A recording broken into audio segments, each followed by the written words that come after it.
To say that I'm obsessed with personal finance is an understatement, but I've struggled to find someone I can relate to who can provide sound money advice, partly because in generations past, my culture has frowned upon these types of discussions.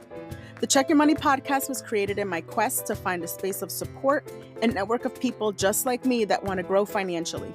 I'm excited to share ways you can improve your current and future financial health, set and meet money goals, and even plan for retirement in this ever-changing economy. I hope that by the end of this episode, you'll say to yourself at least once, I need to check my money today.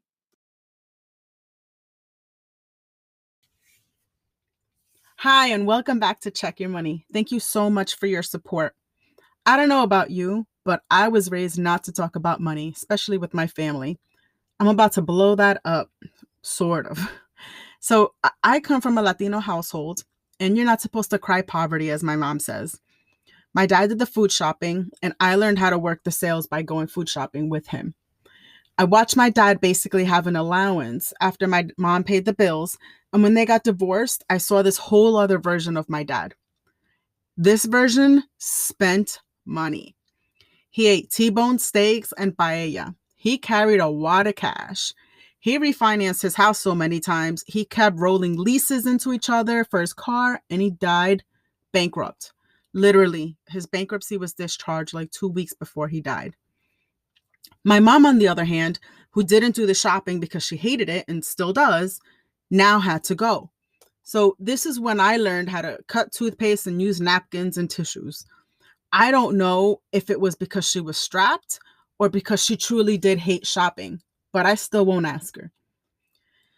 The summer my dad died, which was May of 2009, I added $10,000 to my credit card in charges, credit card debt, because I was so depressed and because I felt I deserved stuff since you can't take it with you, as they say. So that's the Cliff Notes version of my money story. And I don't know if I just showed how old I was by talking about Cliff Notes. I don't even know if they're still out there, but they were a thing back in my day. But basically it just means it's the short version. I know that, that there's a lot of loaded info just in that little bit. And in future episodes, I really intend to really dig, into all of that. I also normally start with what I consider jaw-dropping stats. Everybody knows I have a little issue with R's, so I try my best sometimes. But today I have something special. I have my first guest. I'll be honest. I really wanted to ask my mom a lot of these questions, but I already know that that's not going to go over very well. So I did the next best thing. I got a titi. That's auntie for the non-Latinos. I could have gone with an expert, but you know what? In my life, she is an expert. And I know that, there's a lot of you who have somebody like this in your life that you've kind of looked at maybe even from a distance and thought, maybe I should ask her or him, or maybe I could ask her or him. I kind of test the waters, see what you do, see if you can ask a question or two, and they may be more than willing to share, and you can learn from that. So, you know how I talk about getting a mentor, which is, just talked about that. So she's mine. Full disclosure, she's not my blood aunt. Anyone older than me that I'm very close to is my aunt or uncle. And anyone that's around my age that I'm really close to is generally considered my cousin. It's a Latino thing. Do not question it. It's just how it goes. So Maria's actually my aunt by marriage, and I kept her in my divorce. I watched her earn her bachelor's degree later on in life, and she was one of the two people who inspired me to start grad school. Both of her children are in awe of her because she is truly amazing. The amount of advice I have received from her is insane. From marriage advice to divorce advice, younger and older child rearing, and so much more. I watched her move out of state, far, far away to the land of corn, leaving her family because it was best for her. And I watched her return, literally putting her life on hold to care for her ailing parents. After burying them both within about a year apart, she went back to the corn. When thinking of who else I could share with you besides my mom, it was a no-brainer. You can't have her though, because she's mine. I'm only lending you her for like the next half hour. I hope her experiences and her wisdom inspire and motivate you as much as they have me. I will kind of throw a little bit in there. We had a great time recording this, but there was definitely a moment there where there was a phone dying issue. So she had to run and get her charger. I just outed her. It was her. But she had to run and get her charger. So you're gonna hear her a little out of breath at one point in there. And but it went well. And I'm really glad that she agreed to talk with me and she agreed to be shared with for this time. I hope you enjoy it. Hi, Maria. Thank you so much for joining me as my first guest. I'm so excited to share your story with others. I'm only temporarily sharing you, but I expect that your experiences will inspire and motivate others to start having these conversations. I think they'll realize that they're not alone in how they've grown up. So again, welcome. And my first question is, what's your money story? What did you observe growing up with your parents that may have shaped how you feel about money? Well, Norma, the first thing I want to say is I know it sounds cheesy, but I'm honored that you asked me to share my story with other people. Your story, but not you. As a kid, I don't remember much about money other than my father would give my mother money for groceries and bills. They separated when I was 9 and we moved from New York to Connecticut, where she got on state assistance, which is welfare, to help support her 4 kids. A friend of hers took us in. Who takes in a woman and 4 kids? Come on, really? I know, I was just... But she did. She helped us out and she helped us get an apartment in the projects. And Mom was thankful for the welfare services that she received because it would help her, and she knew that she was going to get a job as soon as she could.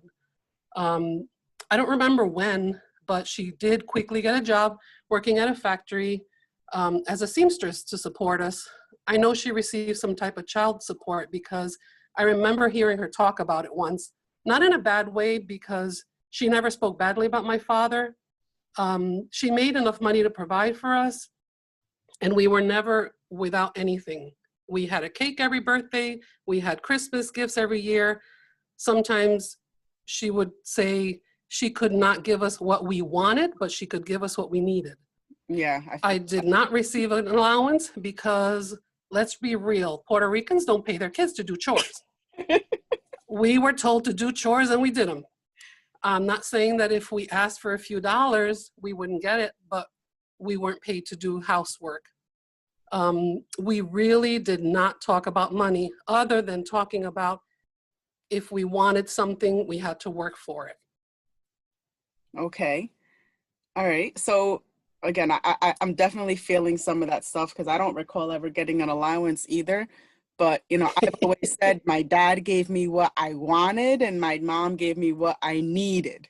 So who to go to for what. So I totally get that. So I'm going to assume you pretty much went from your parents to marriage, but correct me if I'm wrong. Yes. Okay. So you're going to get 55 years worth of history in this short time. Okay. I'm 55 years old. In my generation, the biggest thing was to get married and raise a family. So I did that.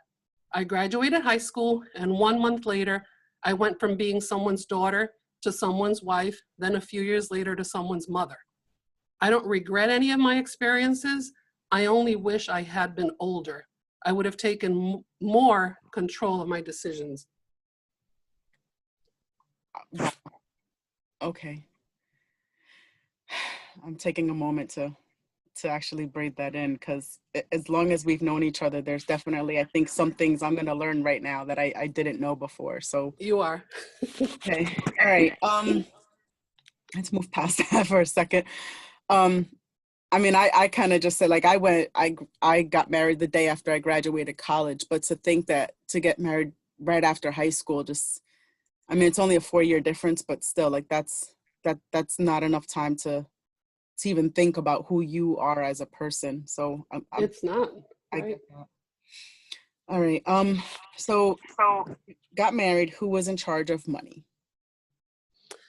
So I got a job after I got married, and there was no real plan when it came to finances. We had a joint checking and savings account. I paid the bills because I read and wrote English. I wrote out the checks to pay bills. Yeah, back then there was no electronic payments. You had to physically write out a bill. 2 years later, my son was born, and almost 5 years later, my daughter arrived. We pretty much lived paycheck to paycheck. We had no plan. We pulled money from checking account for bills, but we never sat down and said, what is your take home pay? How are Yeah. you spending it? How can we save money? That was not a discussion that we had. You know what I call that? I call that it is what it is. Yeah.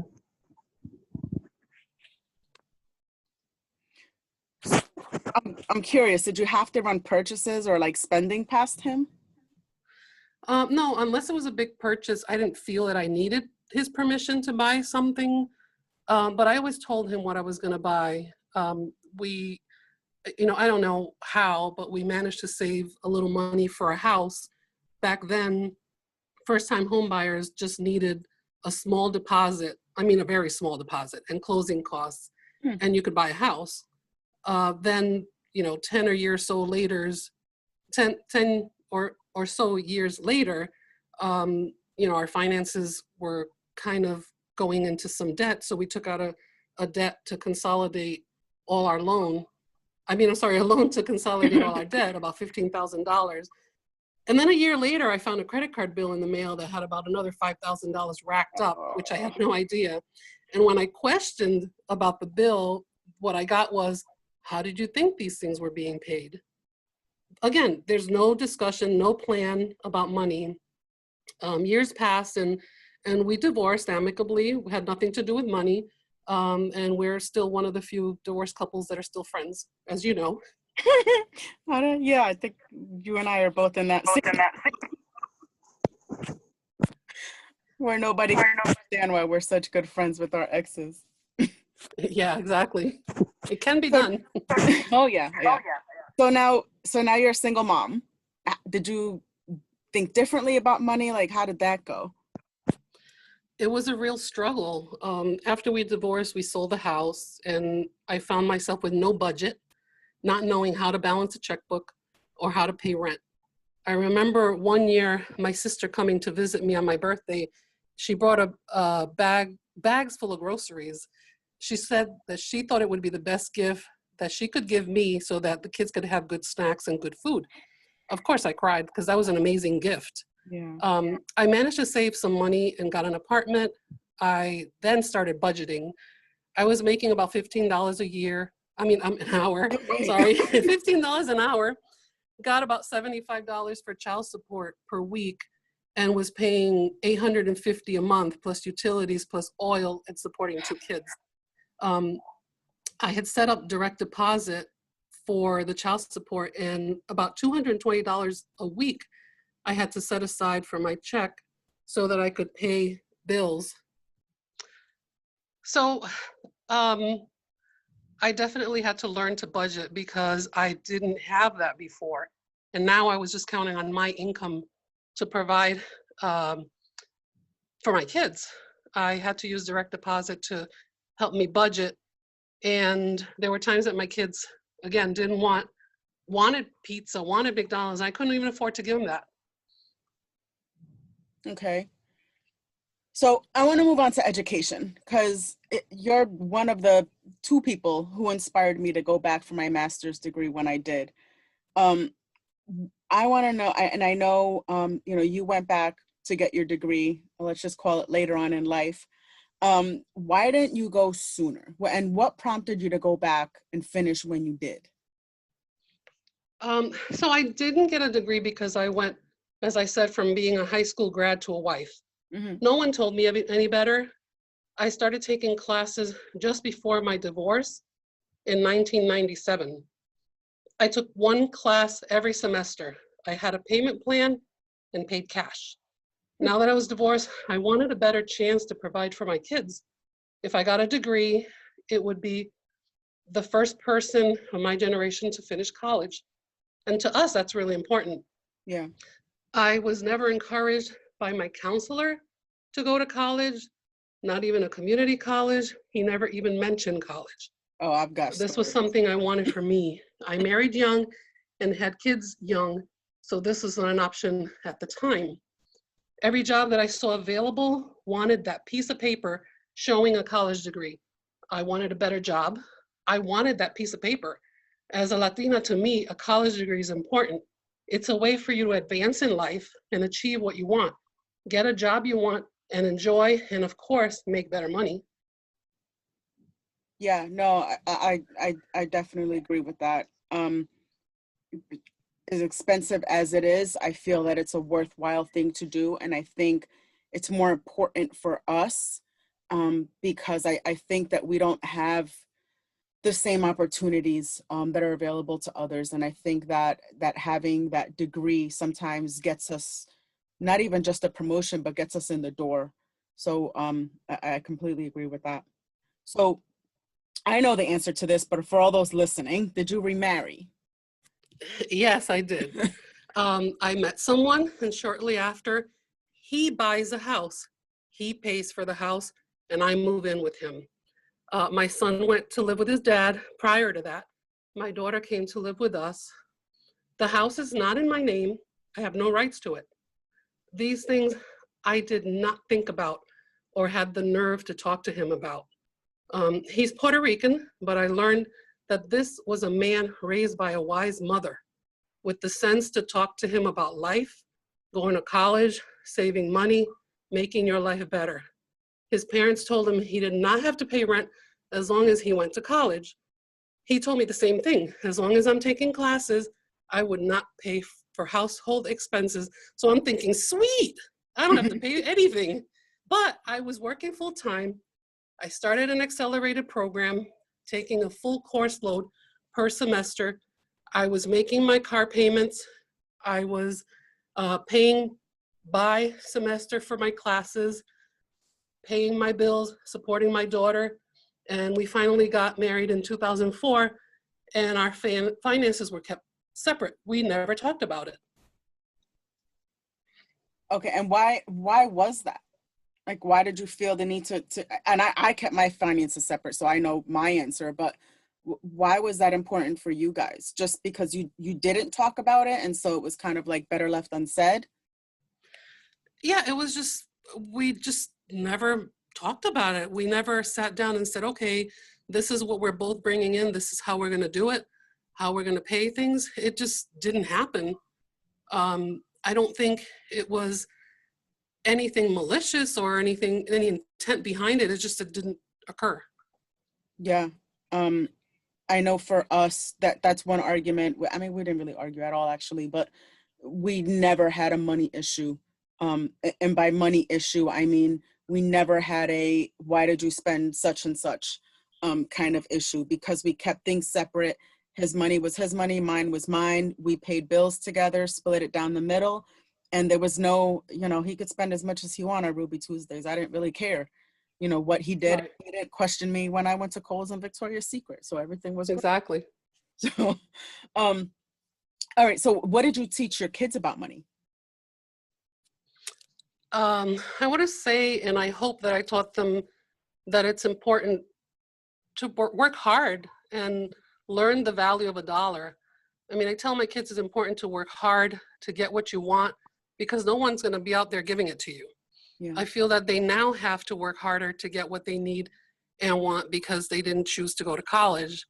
I tell them they have to get a job that has a pension for the future. They need to provide life insurance for their kids. I wish they would have gotten a degree. That's something I would have done differently, pushed them more, because as parents, I think we all agree that we can always do better with our kids. Yeah, I'm with you on that. So I want to move on to the next one. So then you moved to Iowa, the land of corn. Now, in my opinion, and I think this is a pretty public thing, or general thing, Latinos don't leave the nest. So if you do, you kind of have to face the wrath of the family for years and years to come. I know I'm still kind of facing some wrath. We'll leave it at that. But how did you feel having to leave your family? And again, this is, get as deep as you want into this or not. I'm just going to suffice it to say you moved from Connecticut to Iowa.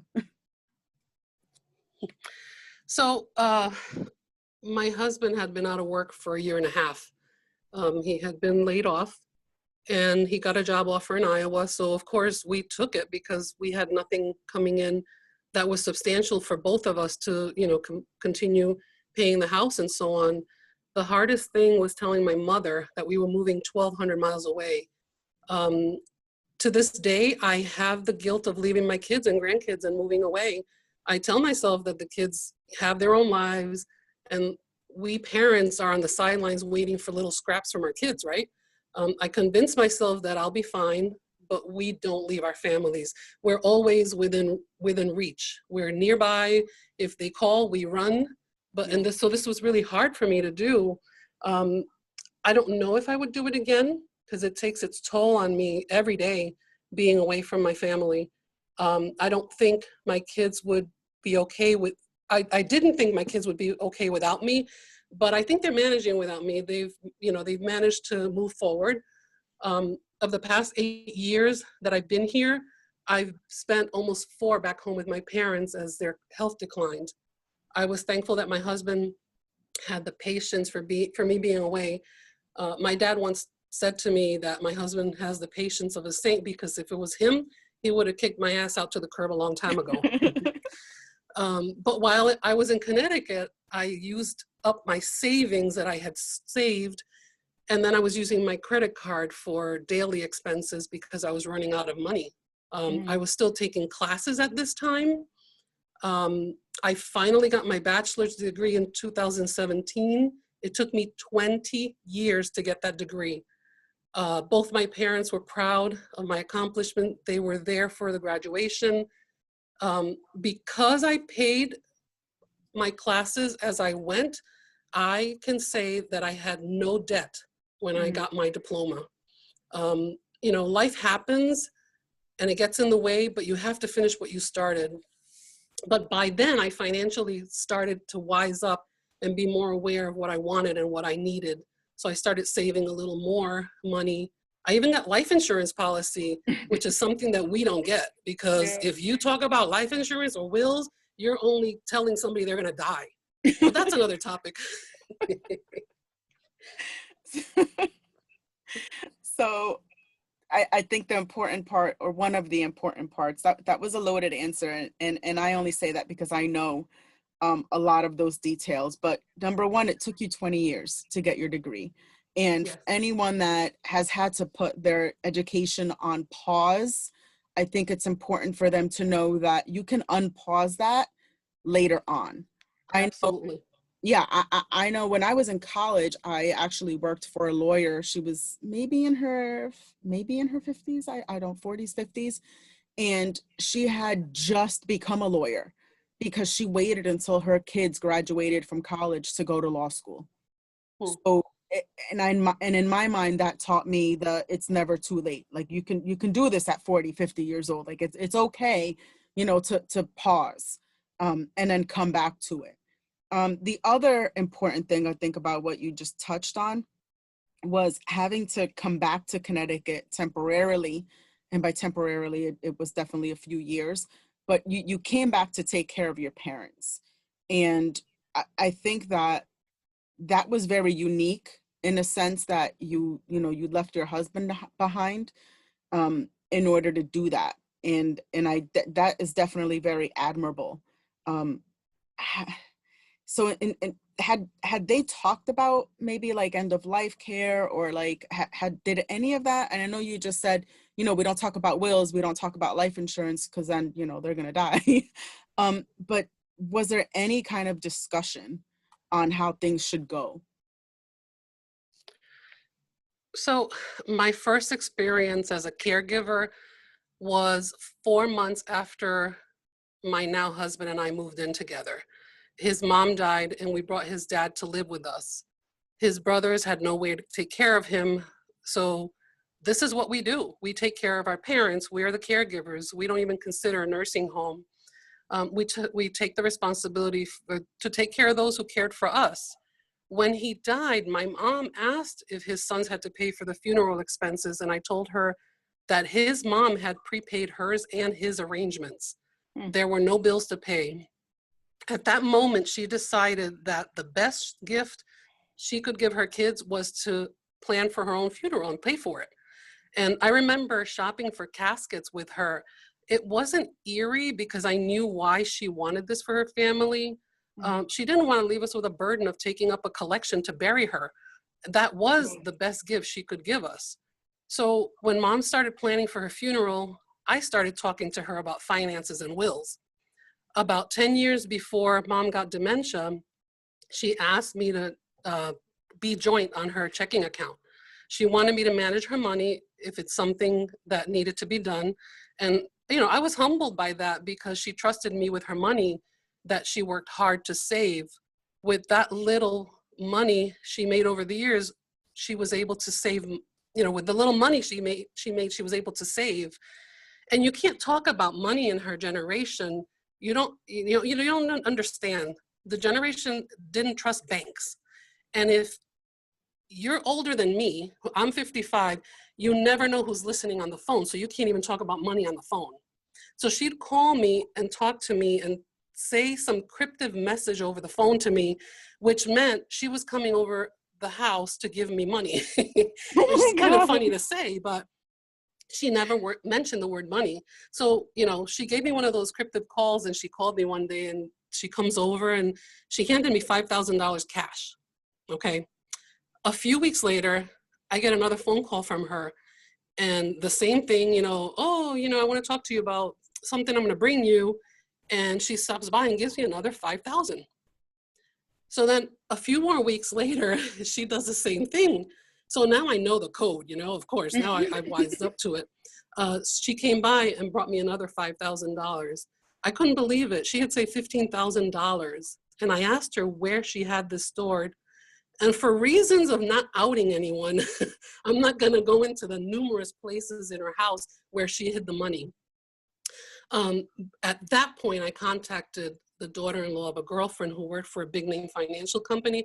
And I asked her, what do I do with this? So we put it into an annuity in my name, and my siblings were beneficiaries. And she also advised me not to set it up with no rights of survivorship so that if one sibling died, it wouldn't go to their family, it would just go back into the pot and it'd be split between the rest of us. So that was my mom's savings that she worked hard for. And I just couldn't believe that she came up with $15,000 cash that were just laying around somewhere in her house.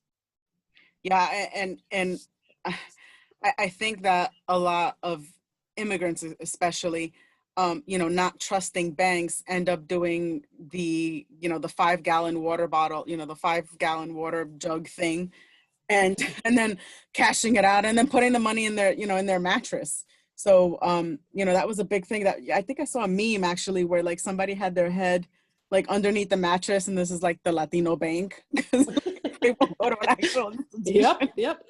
I think the other thing that you said kind of struck a chord in me is there's nothing more heartbreaking to me than to see a GoFundMe because somebody unexpectedly passed and the family doesn't have the money to bury them.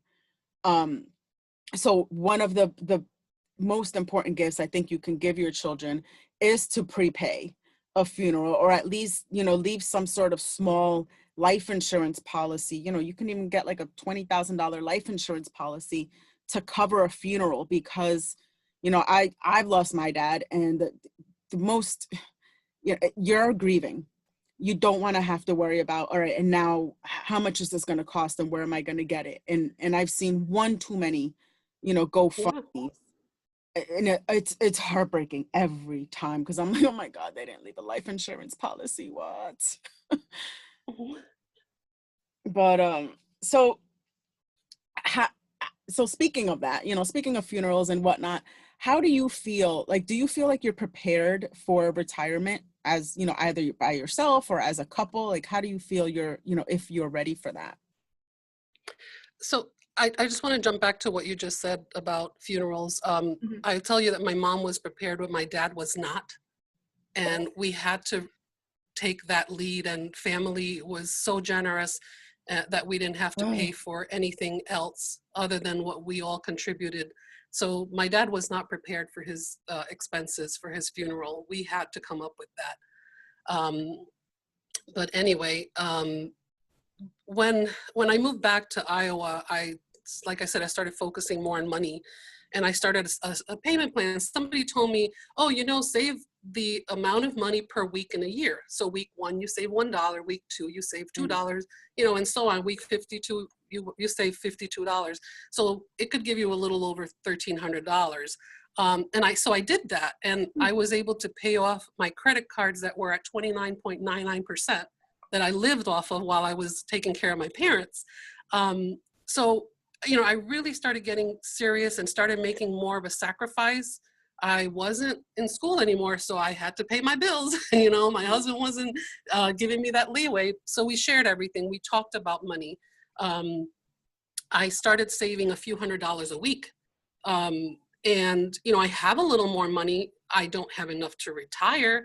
That scares the crap out of me. I have a 401 from a previous job that I worked at for 10 years, but now as a contractor that I've worked also as over 10 years, I don't have a retirement plan. So I have to save some money on my own. My husband's very savvy when it comes to finances. He has retirement plans set up. He plays the stock market. Alone, I'm not ready for retirement, but as a couple, it's sad to say that I think we'll be fine, God willing. Okay, so I'm preparing for my next episode because I'm always like one step ahead. And it's funny that you use the phrase playing with the stock market, because I think that is a common way that Latinos think about putting money into the stock market. And I know it's a gamble, at the end of the day, it's a risk, it's a gamble. It's not like putting your money in the bank, but I think it's funny the way you just put that, as far like it's a game, like playing, like, yeah. So, all right, so that scares you, and clearly we're gonna have to take this retirement conversation offline because you could be contributing to an IRA. So, I think I'm gonna have to. You've been my mentor all these years. I'm gonna have to be your money mentor for a couple minutes. Yeah, you should. And by the way, he taught himself how to buy and sell on the market, which is that's awesome. I've always depended on my savings, like just putting money in the savings. That felt like a smart thing. And I've only recently, I did buy some Facebook stock a couple years ago, but I've only recently worked up the courage to start investing. So, again, I really get into this in my next episode, and I'm looking forward to really talking about that, because the research that I did for it was definitely eye-opening. Again, it's one of those moments when you realize you're not alone, that there's a cultural thing assigned to it, that, money isn't always about numbers. So right. I'm really excited to go into that one as well. So, as I just talked about money mentors, did you feel that you had anybody that you felt comfortable talking about money with? In my younger years, I did not have anybody discuss anything having to do with money. I wish I had. My husband and I talk about money in detail, paying off that credit card that has the highest interest rate, then paying off the next. He advises, which I did, and I don't have any credit card bills, thanks to him, because he really pushed me on this. And I talk to my kids about money and saving money and how to manage their bills and how to track their bills. I want them to be prepared for themselves and their families. I don't want them to struggle as much as I did. Yeah. Yeah, I hear you. And I'm glad that cycle is now breaking, where you can talk about these things, where you don't have to have a cryptic phone call about showing up with a yeah. So I'm glad that, again, cycle's broken, or, in the process of being broken. So how would you suggest to someone to check their money so that they're in a better position?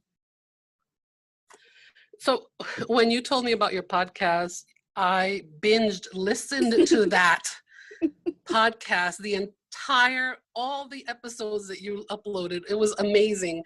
And I love that check your money slogan that you use. I wish years ago someone had advised me on how to save, how to plan, how to prepare for retirement. My advice now would be to think about what you want for yourself and your family for the future. Find a reliable person to help you with this planning. And I say reliable because there's so many people that will give you advice, but they may not be true and for your best interest. You need to find someone who could give you sound advice and guidance. Time flies, and before you know it, it's a few years from retirement and you're not ready for it. Yeah, I think that a lot of times, or at least sometimes, the advice is well intentioned, but not Mhm. necessarily an educated response.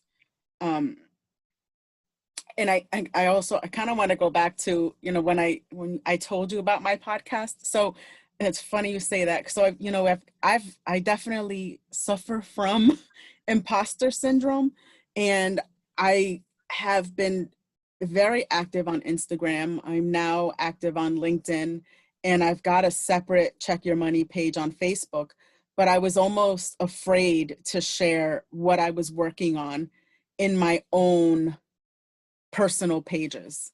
So I I don't know. It was just I mean, I definitely go into a lot of personal stuff, um, in my episodes, but also, I worry about somebody I know saying, all right, who does she think she is?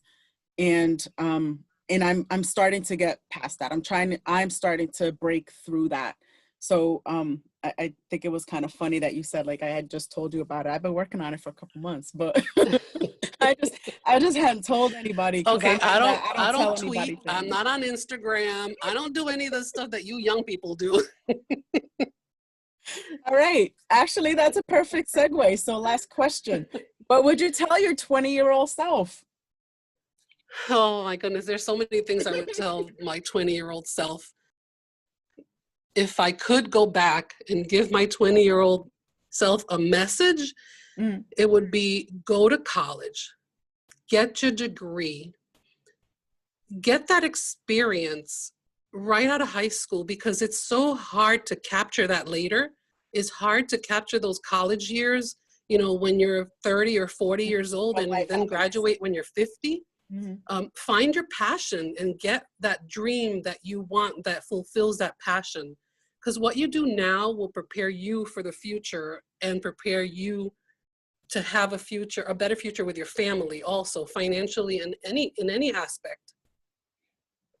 Perfect. Perfect. Well, I want to thank you so much for joining me. I appreciate it. I am done sharing you. Everybody's gonna have to find their own Titi Maria and my I have a favorite lot of thing. nieces that aren't really my nieces. That's another Puerto Rican thing. That's right. Yep, and that's okay.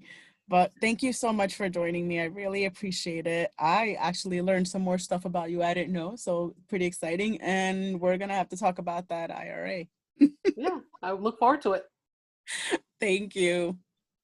All right.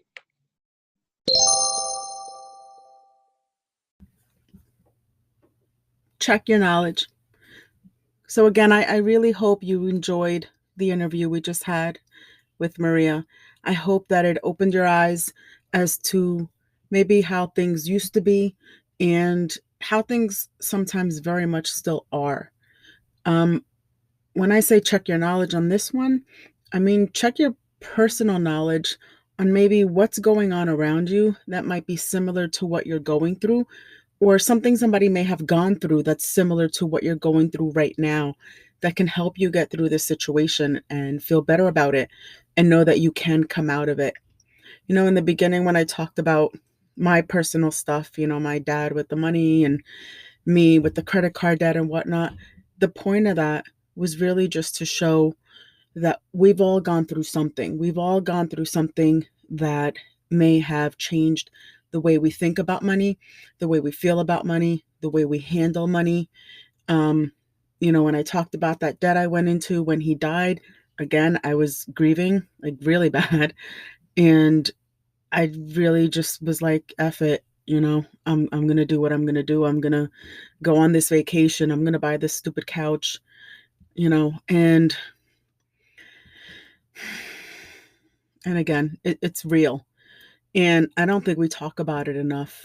And by not talking about it, you you feel alone. You feel like you're the only one that's done something like this and that you can't, again, come out of it. And I also want to give you a little update. So, Maria called me actually a couple days after we did this interview, and she was very excited because she was talking to her husband about doing the interview with me, and it prompted this huge conversation. And she said they talked about things that they had really never gone over in detail to this extent. She was very excited about it. And I was very excited to hear it. I even said, I'm like, oh, you had a money date. I'm so excited to hear that. They talked about estate planning. They talked about, accounts. They talked about a lot of things that, was probably overdue. And she felt really good now that she had some level of awareness or more awareness than she had before this experience. And she was very excited about that. And she said it also prompted her to check her credit score, which surprisingly was higher than she thought it was. So, and with that, I say, don't be afraid to check your money. And I mean that literally. Don't be afraid to look into what you have, because you might be doing better than you thought. Or maybe it's the aha moment you need to start putting things into place to get to a better situation. That's all I've got for today. Thank you so much for listening, and we'll talk again next time. Hasta la próxima.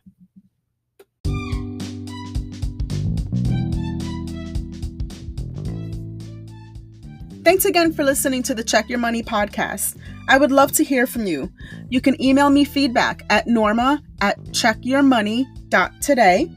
And remember to subscribe, follow, and rate at Apple or Google Podcasts or wherever you're listening. Also, if you can, please leave a review if you're enjoying this podcast. It's the easiest way to help it grow and be able to help continue to motivate and inspire others.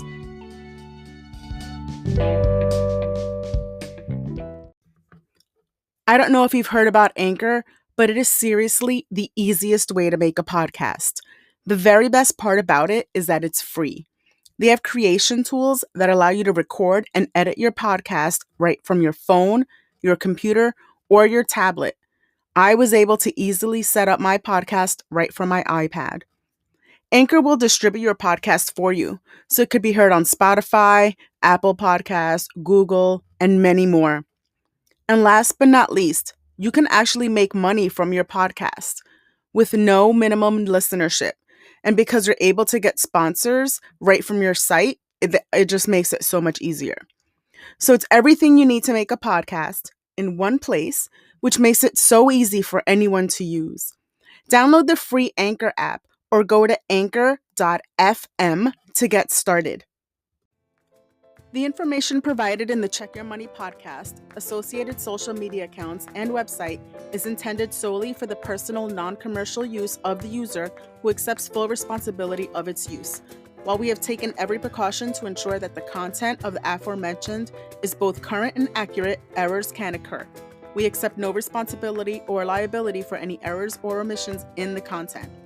The information provided by Check Your Money and its affiliated entities is general in nature, provided for educational purposes only, and should not be considered to be legal, tax, accounting, or investing advice. In all cases, you should consult with professional advisors familiar with your personal factual situation for advice concerning specific matters before making any decisions.